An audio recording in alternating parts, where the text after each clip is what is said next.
As you may know, I primarily play and follow the competitive Pokemon format of VGC, the official format of regional and world tournaments supported by the Pokemon Company. I only really got into it during Scarlet and Violet though, and something I've noticed is just how different the Pokemon being used are between formats. In Scarlet and Violet, competitive formats are broken down into regulations, with a different set of usable Pokemon for each regulation. They tend to last 2 to 3 months, and they are what the in-game battle stadium and what official tournaments support. Here's a breakdown of each Scarlet and Violet VGC regulation and what Pokemon were allowed. Starting off with Regulation A. This lasted from December 2nd, 2022 to January 31st, 2023. It allowed all Pokemon in the Paldea Pokédex except for legendaries, transfers, and paradoxes. Next was Regulation B. This lasted from February 1st, 2023 to March 31st, 2023. It allowed all Pokemon in the Paldea Pokédex including paradoxes, but excluding legendaries and transfers. Next was Regulation C.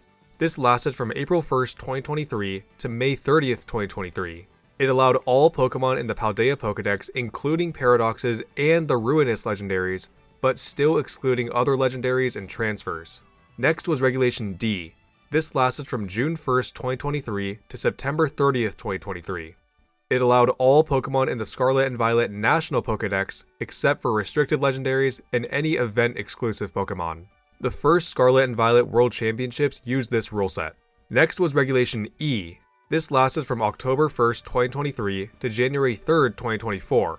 It allowed all Pokemon in the Scarlet and Violet National Pokédex, including the new Pokemon introduced in the Teal Mask DLC, but still excluding restricted legendaries and mythicals.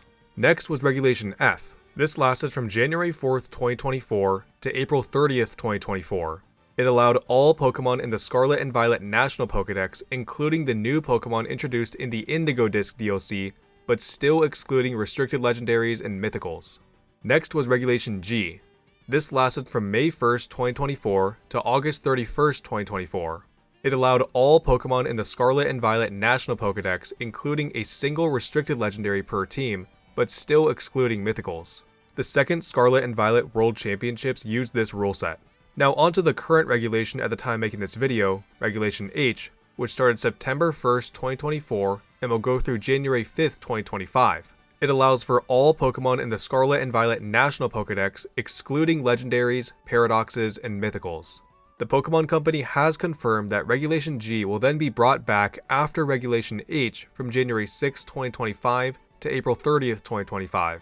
There has not been any confirmation of the rule set of the next regulation coming after G and H at the time making this video. Due to the slight changes in the pool of usable Pokemon every format, some Pokemon are good in one format and not the other due to the absence of certain Pokemon. From Reg A to G, the power level just got higher and higher as more strong Pokemon were being added every time. A lot of the time, a previously illegal legendary would be made legal and completely outclass a non-legendary that had success in a previous format. Sometimes a Pokemon that wasn't made available in the base game later became available due to transfers, the DLC, events, or something else. Either way, stronger Pokemon that fill a similar role on a team will generally outclass a weaker Pokemon if both are legal in a specific format. So in this video, I will be discussing Pokemon that are only good due to the absence of other Pokemon in a format. I will only be comparing Pokemon that fill similar roles on teams, whether that be due to having the same typing, ability, moveset, or some other shared characteristic that is done better by a different Pokemon. For each entry, I will be discussing what the stronger Pokemon has to offer that makes the weaker Pokemon obsolete, while also discussing some of the redeeming qualities of the weaker Pokemon that may give it a niche over the stronger Pokemon in some cases. For all entries, I will also be discussing these Pokemon's usage using the numbers from Pikalytics, a competitive Pokemon website that tracks usage in various competitive formats, mostly the Showdown VGC ladder. This website unfortunately doesn't have the data from Reg B or D though, so I'll be pulling data from the next most relevant regulation. With all that being said, let's look at Pokemon that are only good in the absence of others.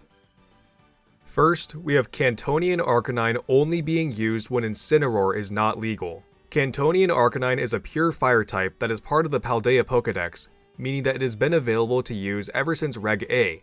Incineroar, on the other hand, is a Fire Dark type that was not in the base game and was only able to be used once it was brought back in the second DLC of Scarlet and Violet, where it was made legal in Reg F. From Reg C through E, Cantonian Arcanine was one of the most used Pokemon in the format. It was the 11th most used Pokemon in Reg C at 20.33%, and the 9th most used in Reg E at 20.68%. Intimidate is just so good in doubles that almost every Pokemon with the ability has seen use at some point. Arcanine also offers great utility with moves like Snarl and Will-O-Wisp, and great attacking moves too, like Flare Blitz and Extreme Speed. Unfortunately for Arcanine, Incineroar is just better in every way. Incineroar's HP, higher. Attack, higher. Defense, higher. Special defense, higher. Incineroar's special attack and speed are lower, but this literally does not matter. Let's take a look at Incineroar's supporting move pool. It gets Parting Shot, Fake Out, Roar, Helping Hand, Will-O-Wisp, Taunt, Scary Face, and Swagger. Let's look at its attacking move pool. It gets Flare Blitz, Brick Break, U-Turn, Knock Off, Stomping Tantrum, and Iron Head. While its Dark typing gives it one more weakness, it also gives it an immunity. In Reg F, Arcanine dropped all the way down to 130th in usage at 0.08%, while Incineroar was 5th in usage at 41.16%. The only things I can think of that Arcanine offers that Incineroar does not is the moves Howl, Extreme Speed, and access to Recovery with Morning Sun. Otherwise, there's literally no reason to use Cantonian Arcanine over Incineroar, unless maybe you just prefer dogs to cats. Next, we have Palafin only being used when Urshifu Rapid Strike is not legal. Like Cantonian Arcanine, Palafin is also part of the Paldea Pokédex, meaning that it has been available to use ever since Reg A. It is a pure water type and is also not a legendary Pokemon, so if a format bans legendaries like Reg H, Palafin will still be legal. In Regs A, B, C, and H, Palafin was and continues to be one of the most used water types in the format. Its highest rank was in Reg C, being the 16th most used at 11.24% usage. It has a great signature move Jet Punch, great bulk, and insanely high attack. The reason that no one uses Palafin over Urshifu when both are legal though, is because, well, do I even need to say? Urshifu is a water fighting type whose contact moves hit through Protect, and it always crits with its signature move. Neither of these things have any drawback either, at least not to the extent of needing to switch out to be able to take effect like Palafin. Once Palafin transforms, it's essentially playing without an ability, so even though some of its stats are higher than Urshifu, the trade-off of needing to switch out and not have any other ability effect is not worth it. Taking a deeper look, Urshifu is also part fighting type, meaning it gets stab on close combat, something that Palafin lacks. In Reg E, Palafin dropped to 75th in usage at 0.58%, and only went down from there, dropping to 129th in Reg F and 156th in Reg G. Meanwhile, Urshifu Rapid Strike went from 5th to 2nd to 1st in usage. I do still really like Palafin and love formats like Reg H that give weaker Pokemon a chance to compete, but when Urshifu is also legal, there's really no reason to use Palafin. Next, we have Murkrow only being used when Tornadus is not legal. Murkrow is a flying dark type that saw a lot of usage in Reg A, a format that took place before Tornadus was even in the game, where Murkrow was the 15th most used Pokemon at 14.28% usage. It got even more usage in Reg C, where it was the 9th most used Pokemon at 21.88%. The main draw of both of these Pokemon is Prankster Tailwind, and Tornadus is just better than Murkrow in almost every way. Tornadus is a pure flying type that has access to every weather setting move, making Tornadus also one of the best manual weather setters. Its stats are just better than Murkrow's in literally every way, and while Murkrow is able to hold the Eviolite to increase its defenses, this comes at the cost of not holding an alternate item like a Covert Cloak or Safety Goggles. Murkrow is also not known to be a threatening attacker at all, as its most commonly used attacking move is Foul Play, a move that doesn't even use its own attacking stat in the damage calculation. Tornadus, on the other hand, has an actual good special attack stat and a good stab signature move. Since Tornadus was made legal, Murkrow dropped to 50th in Reg E at 1.86% usage, which is actually not too bad, but it then dropped to 132nd in Reg F at 0.07% usage.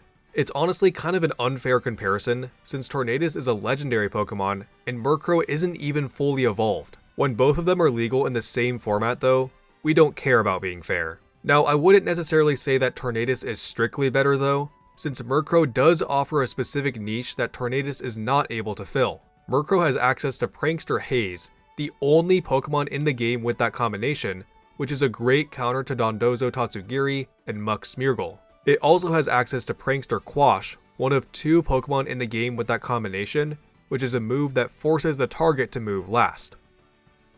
Next, we have Great Tusk only being used when Landorus is not legal. Great Tusk is a ground fighting type that was first made legal in Reg B, and Landorus is a ground flying type that was made legal in Reg D. In Reg C, Great Tusk was the 5th most used Pokemon in the format at 25.92% usage. Great Tusk is the first ground fighting Pokemon in the game, which is a great offensive typing that it is able to take advantage of with the stab moves Close Combat and Headlong Rush. While it's not that fast, with a Choice Scarf or a Photosynthesis speed boost, it is able to outspeed even Calyrex Shadow Rider if Jolly with full speed investment. As soon as Landorus was made legal though, Great Tusk dropped way down in usage. In Reg E, it dropped all the way down to 91st at 0.29% usage. Meanwhile, Landorus Therian ranked 11th at 17.75% usage, and Landorus Incarnate at 31 with 4.41%, although I will mostly just be referring to Landorus Therian here. Let's start off this comparison by looking at both of these Pokemon's base stats. For HP and defenses, Great Tusk has higher peaks in its bulk, while Landorus has lower peaks but a better balance of bulk. For offense, Landorus' stats are strictly better, with its attack, special attack, and speed all being higher than Great Tusk. Normally, I wouldn't really care to compare special attack, but since Landorus Therian can actually function as a mixed attacker, I felt that it was worth mentioning even if it is not its most common option. For abilities, Photosynthesis and Intimidate are both good, but also offer very different things to a team, with Photosynthesis being more for offense and Intimidate being more for defense. Overall though, Intimidate is better since it has no dependence on an item or weather condition to function. There's games where Photosynthesis won't be much of a factor, but Intimidate will almost always be a factor. So due to its stats and ability, Landorus Therian mostly outclasses Great Tusk. Next, we have Hariyama only being used when Iron Hands is not legal. Hariyama is a pure fighting type, and like Murkrow and Tornadus, this also just feels like an unfair comparison, but even more so in this case, since Iron Hands is the future Paradox form of Hariyama, so it is literally the upgrade. In the same way though, VGC does not care about being fair in formats where both are legal. Looking at Iron Hands' stats, they are literally just the same or better in every way. Its HP is 10 points higher, attack is 20 higher, defense is 48 higher, and special defense is 8 higher. It also has an additional type, which work pretty well together defensively, as Fighting's flying weakness becomes neutral from Electric's flying resistance. They also have great offensive synergy for the same reason, as the flying types that resist Fighting are hit for super effective by Electric, and the ground types that Electric is negated by are hit for neutral by Fighting. For moves, Iron Hands and Hariyama have very similar options, both getting Fake Out, Drain Punch, Close Combat, Heavy Slam, and the Elemental Punches. An interesting thing to note that hardly ever comes up normally, but is relevant here, is that Iron Hands is also heavier than Hariyama, allowing its Heavy Slam to hit harder, a great coverage move against Fairy types. Hariyama does have some moves to offer that Iron Hands doesn't, like Knock Off and Wide Guard, which are genuinely good uses. It's also worth noting that Hariyama also offers an ability other than Quark Drive. Before Miraidon was made legal in Reg G, Iron Hands was pretty much playing without an ability, and it was still good. On the other hand, Hariyama has access to 3 good abilities, with Guts probably being the best and most used one. But if you want a Mon that has Guts, just use Ursaluna instead. In Reg A, Hariyama was the 26th most used Pokemon in the format at 4.97% usage, but then dropped to 113th in Reg C at 0.01% usage. Meanwhile, Iron Hands was 3rd in usage at 38.6%. Lastly, I'm going to do a speed round of the 6 most notable Pokemon that are good in Regulation H that see little to no use in other regulations. For these entries, I felt that these Pokemon thrive less because a stronger alternative Pokemon is banned, and more because strong Pokemon to counter these Pokemon are banned, although the former may still be true. I specifically compared their usage to the last VGC regulation, Reg G, and found the biggest differences in usage between those two regs, those being Hydreigon, Hisuian Typhlosion, Garchomp, Primarina, Basculegion, and Sneasler. As a Dragon Dark type that is 4 times weak to Fairy, Hydreigon really likes that Fluttermane is not all over the place anymore to absorb its Dragon moves and be eviscerated by its Fairy moves. Hisuian Typhlosion really likes that restricted legendary Pokemon like Calyrex, Kyogre, and Terapagos are banned, since counterplay to spread moves like Wide Guard is less common, allowing it to use Eruption more freely. Garchomp really likes that fast Pokemon like Fluttermane, Calyrex Shadow Rider, Koraidon, Miraidon, Chien-Pao, and Ogerpon are banned, since its 102 base speed stat is actually quite high now. Primarina likes that Fluttermane is banned since it is now the superior Fairy type in the format. Basculegion likes that the Ghost type Calyrex Shadow Rider and Fluttermane are banned, and the Water types Kyogre and Ogerpon Wellspring are banned so that its types aren't already filled on a team. Sneasler likes that the offensive teams is lower overall, so that it doesn't get knocked out in one hit with its low defense and 4 times weakness. And all of them like that Urshifu is banned so that they can actually protect again. And those are Pokemon that are only good when certain other Pokemon are not legal. Keep in mind that I do not necessarily attribute the weaker Pokemon becoming obsolete due to power creep, since some of them were introduced after the stronger Pokemon, which is not really the definition of power creep. A lot of the stronger Pokemon are also legendaries, which are supposed to be strong, so of course they are going to be better. Either way, let me know if you disagree with any of my reasonings, or feel that I missed any. If you want to support me and my channel, the best way to do so is just by leaving a nice comment. You can also click the join button and become a member, and I made the cost as low as possible at 99 cents. Members get a badge next to their name, early video access, and shoutouts, but other than that, I currently do not have any other perks for members. Keep in mind that these videos will be releasing on my normal schedule for non-members, so don't feel obligated at all to join unless you really want to support me and you are financially capable of doing so. Likes are also one of the ways in which YouTube determines if a video should be passed around to more people, so if you feel that this video deserves it, I would appreciate it. Anyway, hope you enjoyed the video. Thanks for watching.